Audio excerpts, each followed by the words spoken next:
Yo, what is up, everybody? So let's go back again. Another story from the series Macabre Minds, written by Auntie Heart. Remember to check out the links in the description, show love to the author, like, comment, and subscribe. Story 14, Melanophobia. There's a name for the fear of the color black. Melanophobia. Yes, I cry when a black cat crosses my path. I always leave technology on to prevent the dreadful black stream. And chocolate? I could never eat it anymore. I've been told my fear is irrational, but it's hard to understand when you look at the devil's color and don't instantly think of your missing daughter. I understand that it makes very little sense. However, you don't realize how easily melanophobia can affect you too. Audrey was 15 when she ran away from home. The last words we exchanged were hateful and angry as we argued about God knows what. I don't remember. All I recall was her screaming at my wife and I that she wished we were never her parents, that she was leaving for good. I just wonder if we should have taken her seriously. Maybe she would still be with me. She never came home. The police searched for days, months, a year, and then her face just became another black and white print you find the entranceway of a sketchy Walmart. I don't go to grocery stores anymore either. After 3 years went by, I gave up hope for her ever returning. My wife showed her devastation by breaking up with me and moving out of the country. I wore the loneliness like a winter coat since my days were always bleak. I resented my happy family at diners and the teens hanging out by the schools. My Audrey should have been the one still ordering mac and cheese because she was so picky. That was my Audrey. Should have been skipping school to laugh with her friends. It just wasn't fair. I was haunted every night by what could have been my daughter still with me. It crushed me, destroyed my heart into fractions of what once was. But it was also what caused me to become an investigator. The town I live in has an abnormally large number of missing children cases. And after I finished up some classes at the local college, the police force hired me on the minimal questions as my motive. Of course, I was reminded of Audrey with every frantic phone call and with every folder I had to tuck away in my drawer. But I still wanted to find someone's child for them.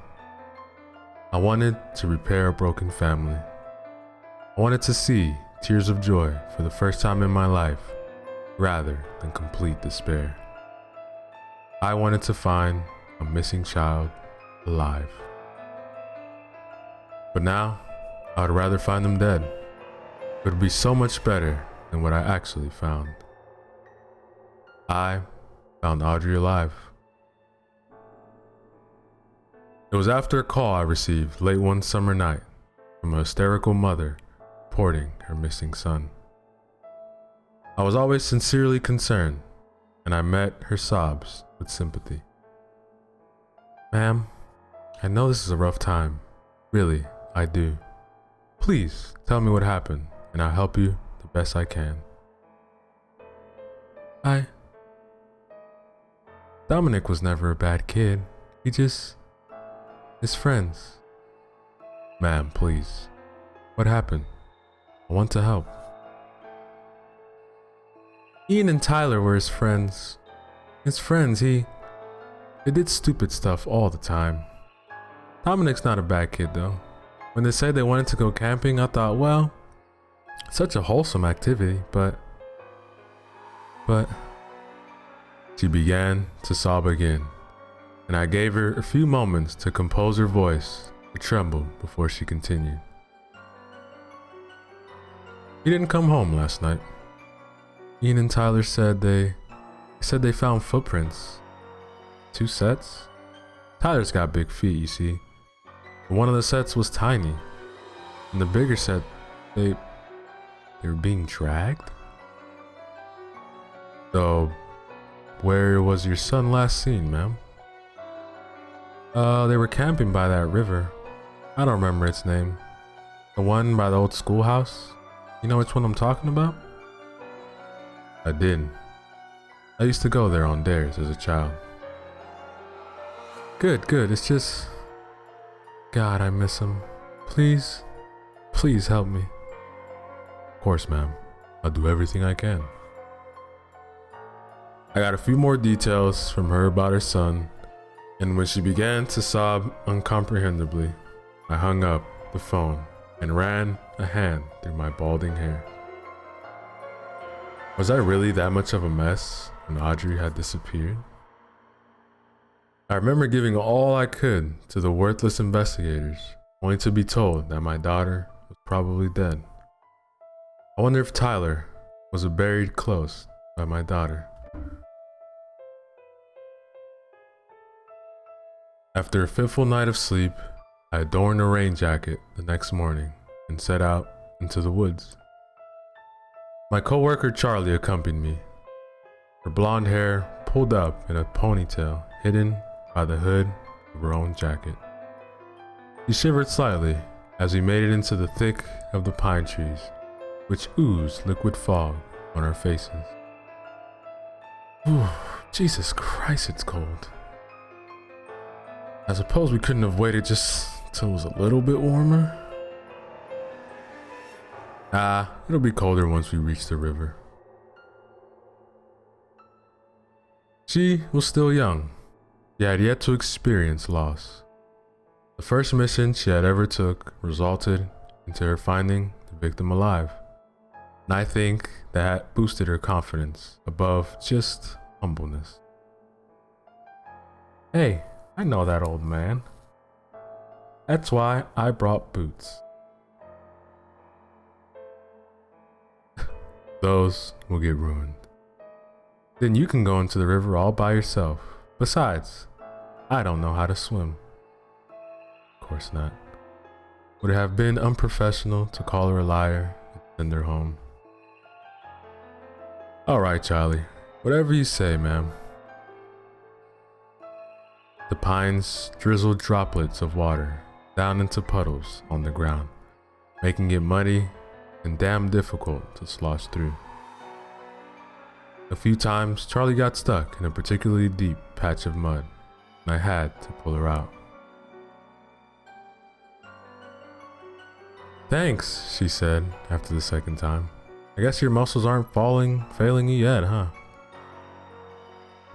That's supposed to be another old man joke. Charlie just laughed, and I shook my head as we trudged on. Through the thicket and underbush, we slowly made our way down to where the river rested, cutting its way through the land like a meat carver would slice through a pig. It wasn't terribly deep, from the looks of it, even despite the rain, but I still looked about when we reached the shore for a wooden plank, some sort, for Charlie to cross on. As I scanned the bottom of the trees, looking for a thick fallen log, Charlie suddenly cried out, "Adam! Adam!" Picturing her lithe form writhing in the bubbling river, I dashed over, only tripping a few times in the quicksand-like mud. Through the rain, however, I saw her just kneeling beside a bank, poking through the water with a stick, occasionally dragging it through the mud as though trying to hook something. I finally made it over to my partner, sopping wet and covered with mud Jesus Christ, I thought you fell into the river from the way you were screaming. She just ignored my comment, continued to poke at the water with their stick, focused purely on her task. Charlie, come on, what the Shh, Adam, look at this. Finally, she dragged something from the river onto the muddy bank, and she placed it in a soggy heap on her lap. It was a red sweater with a local high school's mascot on the back, a tiger with fearsome claws, soft eyes. Dominic was wearing this. This was his mother's. I kneeled down next to her, prodded at the jacket. Could be someone else's. Ever the optimist, aren't you? How would you have thrown this hoodie into the river like this? It's been so cold. He is a teenager. Could have been just trying to impress his friends. I then felt one of the pockets, filling what was probably an accumulation of mud to a solid form. What's this? Charlie blanched as I reached into the coat pocket and took out a decaying eyeball. Shit, Charlie mumbled, covering her mouth, holding in God knows what. I turned the eye over in my hands a couple of times before finally putting it in my own pocket. It's still not too badly decayed. Pretty fresh. Charlie let out a string of profanities. This is murder. Possibly. My jacket felt too heavy with the eye in it, and the hairs prickled on my back of my neck as though I was being judged by it. Why did you put it in your pocket, man? It's evidence, Charlie. We need to keep it. Fine. And I'm bringing this with us too. How do I look? Does it make my ass look big? I'm not commenting on that. And she just laughed, already forgetting the harsh reality we had ourselves in. She was just that type of person. I went back, searching for a crossable log, while Charlie continued to poke into the river as though prodding the river to give up more of its secrets. I finally stumbled upon one with a little more girth than Charlie, long enough that I was sure I could push it across the river, which I did with straining muscles and a groan. Maybe Charlie was right. Maybe I was getting old. When she saw that I had pushed the log over the foaming river, she walked over to where I was standing, gesturing for her to go first. Careful, it's slippery. And you be careful. You're weighed down by eyeballs. She delicately picked her way over the river, stumbling only once when a twig caught in front of her boot. I almost panicked at that, but she made it over to the other side and gave me a thumbs up to continue. When we were both on the other side of the river, soaked up to our knees from the spray, Charlie pointed through the trees at a shape that was beginning to materialize. Did we go in there? We can at least rate it out with the rain, you know? We might find some signs of Dominic. God knows I used to go into the old schoolhouse when I was young. Yeah, and fighting T-Rexes too, I imagine. The schoolhouse had probably once had been a vibrant place of student learning. But now, it just stood desolate and dying as it was choked by the forest. Mold and moss grew up the side of its peeling exterior, and at one point, a tree had fallen, collapsing what used to be, I think, a library. Windows were busted out, and graffiti colored the the walls like a tagged animal in line for slaughter. As we began to approach it, we noticed some flashlights and backpacks lining the ground, obviously from other kids who had tried to breach the schoolhouse secrets. I could only wonder if Dominic found something in there. Charlie seemed to be thinking along the same lines as I was, and when I reached out to the door, gaping open like a monster was about to swallow you whole, he said, "Oldest goes first." I dug into my own bag and produced a flashlight. I was suspicious that we might have to travel into the belly of the beast, so switching it on, I stepped tentatively to the schoolhouse. My steps reverberated around the hall, accompanied by the smashing of glass underneath our boots. The forest had begun to reclaim the inside too, and the graffiti was heavier. A group of purple letters caught my eye, reading, "Where is Lola Hempern?" I had worked on that case. I had no answers for the stranger who had flashed the purple across the dilapidated walls. Charlie caught me staring, and she tugged me lightly at my sleeve. "Come on, go into the classroom or something. We are detectives after all." Her voice trembled a little, but she fearlessly picked her way over a large tipped desk and made her way to one of those classrooms. Room 104, by the faded bronze lettering. Inside the room, I figured, it used to be used for science. Skeleton hung in the corner, looking much more realistic than the pure white plastic figures. It was probably its past, and a diagram of the digestive system was vanishing on the chalkboard, along with other obscene drawings. A couple of animal tanks sat on the counter, the corpses of the animals housed in them not to be seen. Desks were overturned, and I sat one upright and slid into its chair with another groan. I rested the flashlight on its surface, illuminating a broken window where rain now poured through.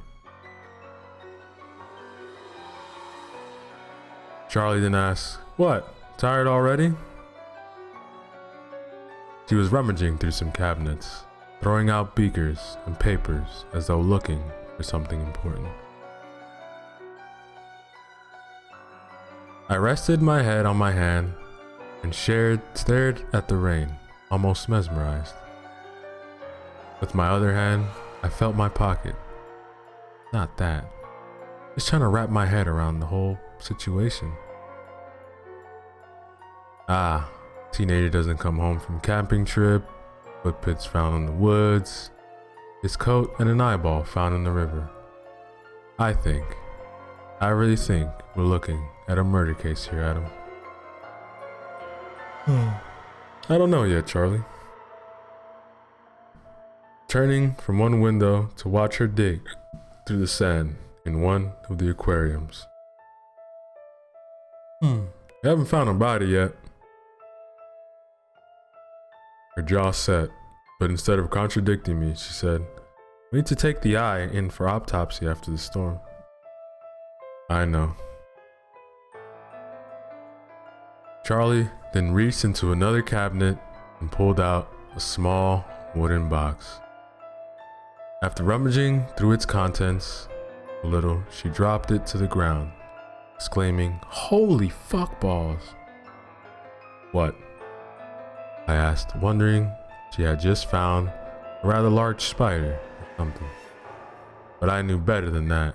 Charlie wasn't afraid of little things like that. You might want to see these." I wasn't prepared as I picked up the first picture. Wasn't prepared for the nightmares that followed.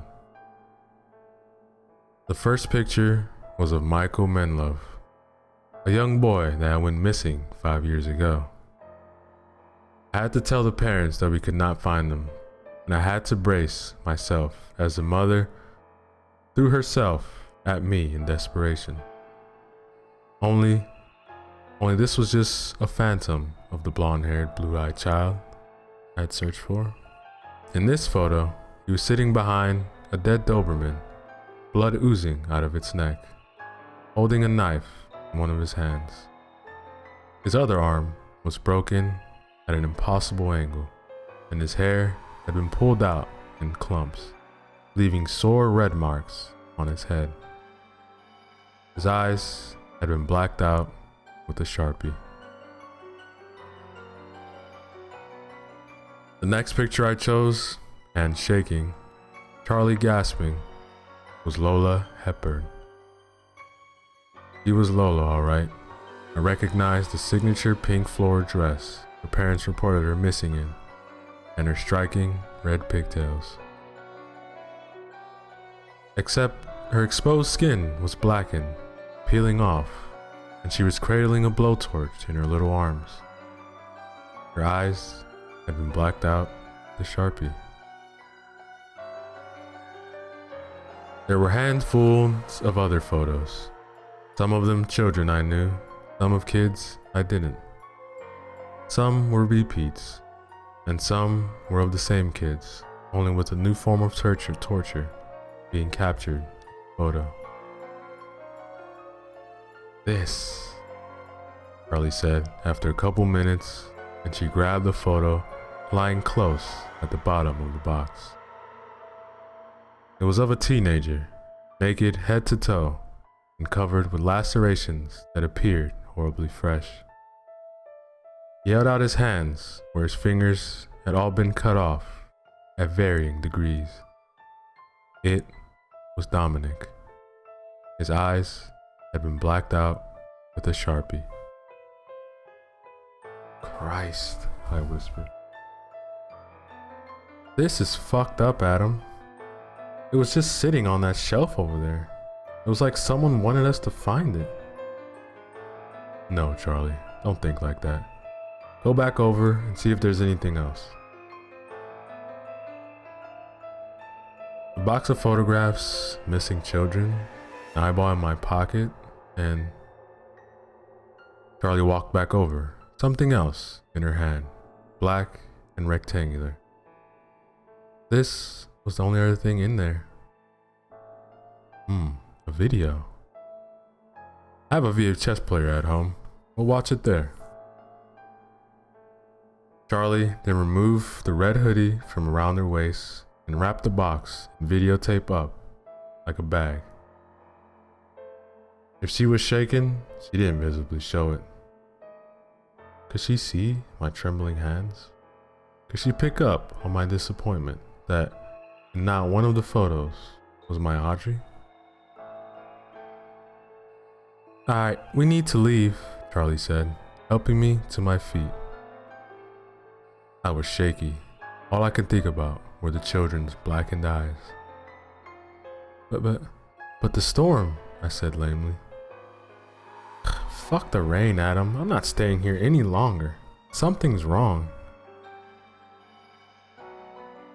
The prickling on the back of my neck started again. So, I gripped Charlie's hand tighter and let her lead me outside of the schoolhouse, box tucked under her arm. The rain splashed on my face, and the relief at it taking away my tears was not enough for me not to glance over my shoulder back at the schoolhouse.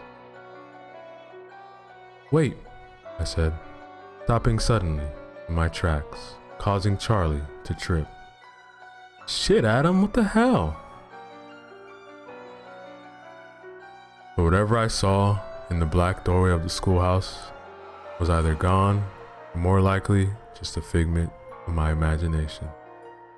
After all, I was thinking a little too deeply about the missing children. Never mind, it's nothing.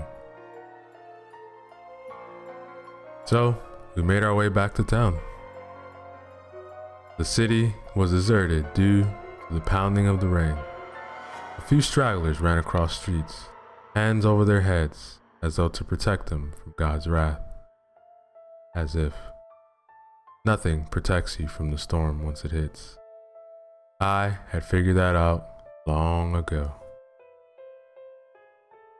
I hope these don't get ruined, Charlie said, shaking the box slightly, again over the horror she must have felt back at the schoolhouse. I was leading now, crossing streets in the cookie-cutter suburbia to my house, pausing only to look at street signs named after birds. That's what you're worried about? The pictures? I wanted to snap at her, but seeing how pathetic she looked, holding the lives of countless children covered in rain and mud, I held my tongue. It had taken longer than I expected.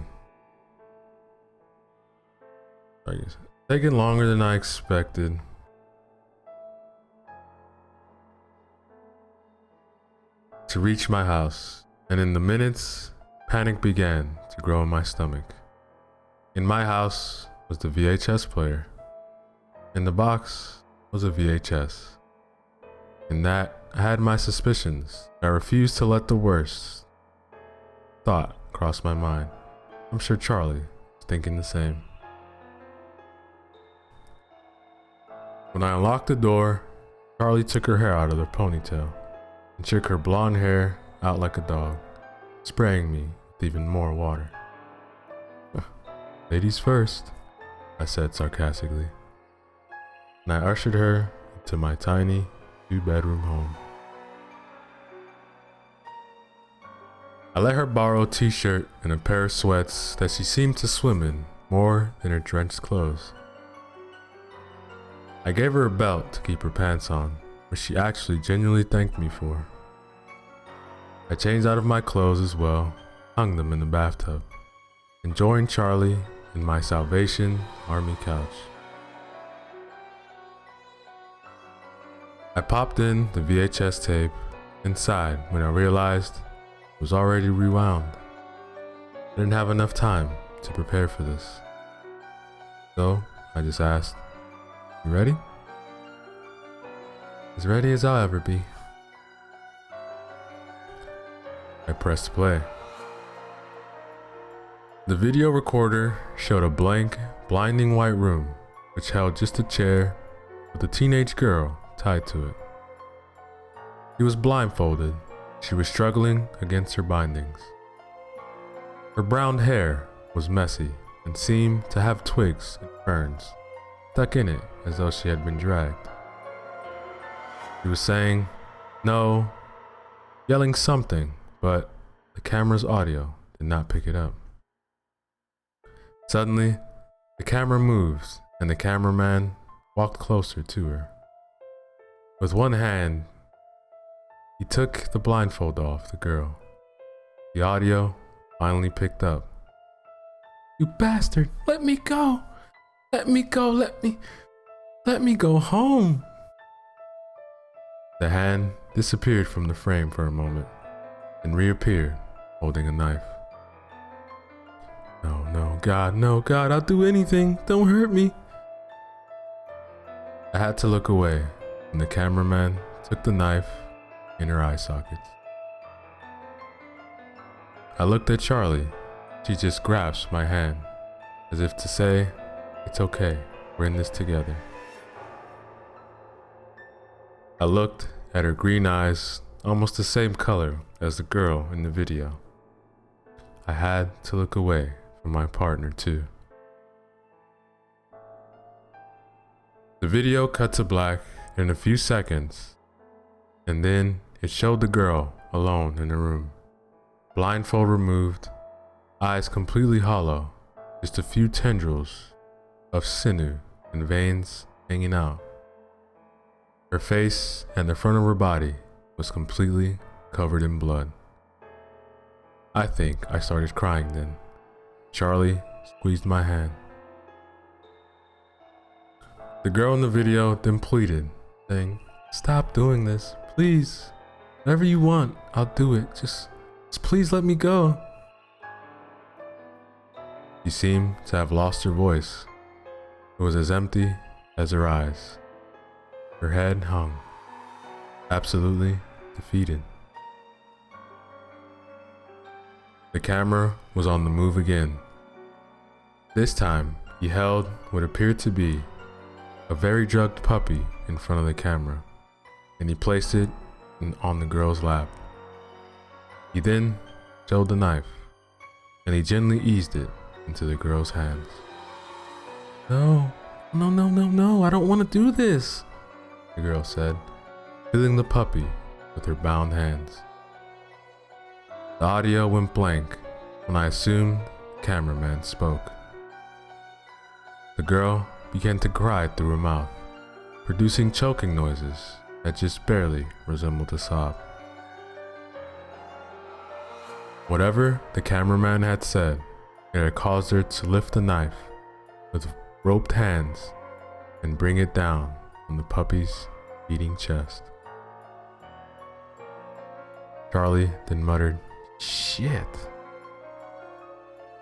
I think I was uttering worse profanities. The camera cut out again. When it came back, the chair was gone, as was the girl's bindings. Instead, she was huddled in a corner of her blood-stained room, rocking back and forth. In this sequence, all it showed was her swaying, and all I could hear was her mumbling, "Death, death, please, please, death, death, please, please." After a few minutes, the camera went black, and the next shot was of the girl standing in the room, knife in her now unbound hands, a naked human male on the floor in front of her.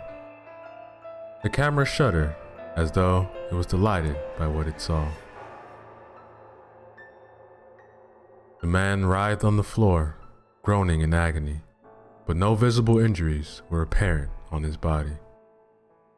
Like the puppy, I assumed he had been drugged, especially by the way he slurred, "Please don't hurt me. Please, please don't hurt me."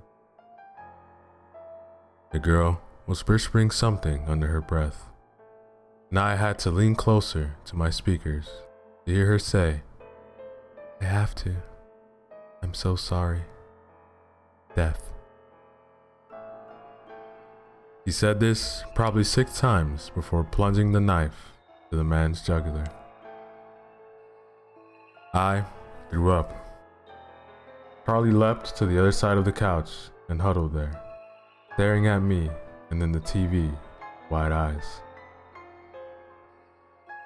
The cameraman walked up to the girl, showed his bare hand to the camera, and then ran it through her hair like she was a rather friendly cat.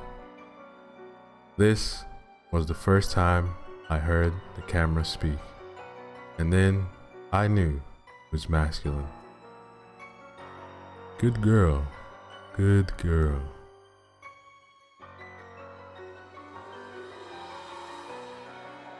The final shot was still in frame.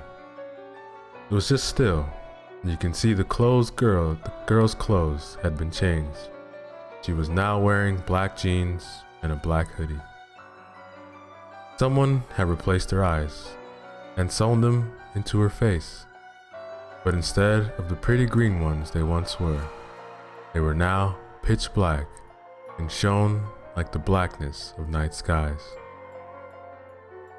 And text underneath the girl read, "PRF CT sold DR 19." And then the tape screamed to a halt, to blackness, and I think I fell into a state of semi-unconsciousness, just crying and babbling for this not to be real. After all, my Audrey did not deserve any of that. Charlie made me a cup of tea and cleaned me up with a towel. I'm sorry, was all she said. She mopped up my vomit. I can't imagine, Adam. I'm so sorry. She had seen pictures of my daughter. She knew my loss, but she could never comprehend it. No one could. No one could understand the pain.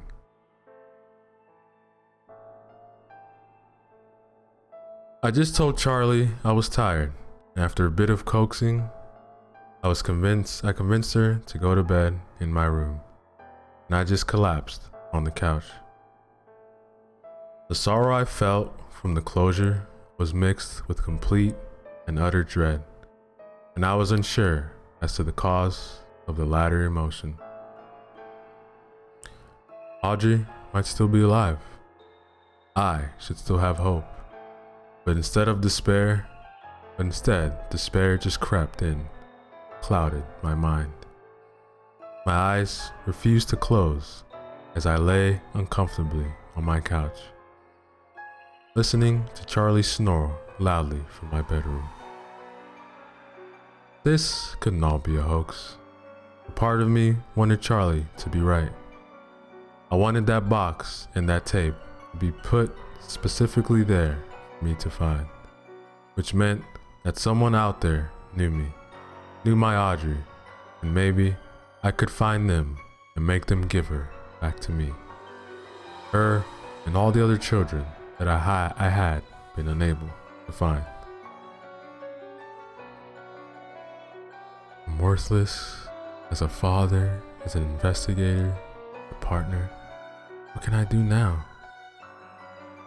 I glanced over at the box, which held the photos, tape, red jacket, and eyeball.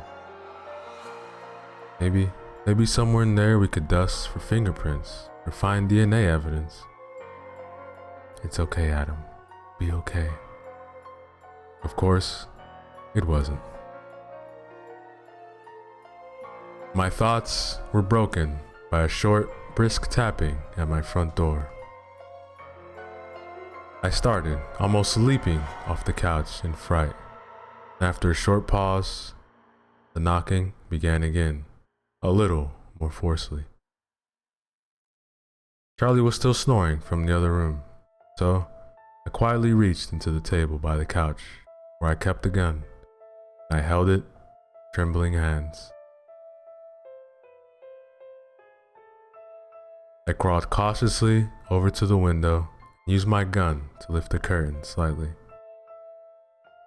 Peering out, my heart sank. It looked like two children wearing black hoodies. I thought about waking Charlie. I thought about just going to bed, but the dread continued to grow in the pit of my stomach, and I opened the door in hope that the horror would dissipate.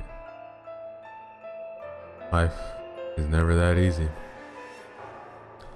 The little boy I forced myself to look at first. His messy blonde hair poked out from underneath the hoodie, and he stared up at me with soulless black eyes. Just glancing into those eyes brought such a wave of panic that I almost threw up again. And then Audrey. She hadn't gotten any taller since she had left. Her hair was still the same brown, like mine. And there were still her dimples, same as her mother's. But her eyes, oh God, her eyes were completely black, just like in the tape. That's when the true fear did set in, and I did let out the non-existent contents of my stomach again. Audrey had a sinister smile, and she said in her same bell chime voice, "Can we come in, mister? We're awfully cold. Our car broke down a couple blocks away, and our mother sent us."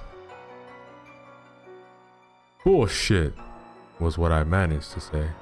Yes, that about summed up my feelings.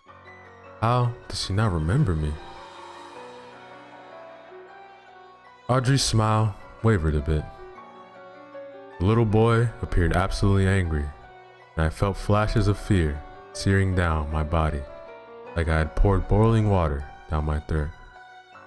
"Sir, we are very cold. Can we please come in?"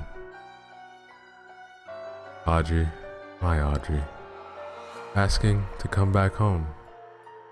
He was the same, minus the eyes. So, why did I feel such dread? Why did those black eyes fill me with such bile? The gun. My gun. I fiddled with it in my hands. The children did not make a move, but Audrey's smile began to fall slowly as terror just grew. "No!" Charlie came bursting out of my bedroom, baggy clothes flapping around her body like wings. When Audrey saw her, she made a sound unlike anything I'd ever heard, like a cat hissing combined with the growl of a ferocious dog. Her hand sprung onto my shirt, and she tugged violently at it, lurching me forward. I don't remember much. I remember the kid's hands grabbing at my clothing, my skin, nails ripping through my flesh, and I remember Charlie also pulling at me.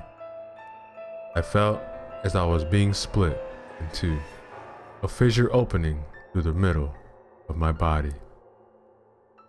Bang bang! 2 gunshots.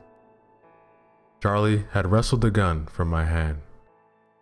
Blood, children screaming like banshees. Audrey running away yet again. Unconsciousness, blackness. I woke up a few hours later in a hospital with stitches in my arms. Charlie right next to me, smiling and wringing my hand, letting me know that it was going to be okay. After screaming at the black laptop the nurse had brought in, I stayed at the hospital much longer. Melanophobia, the fear of the color black. I became a recluse. Charlie got rid of most of my belongings that sported the color, and she was the only one who visited me from the office when I stopped showing up.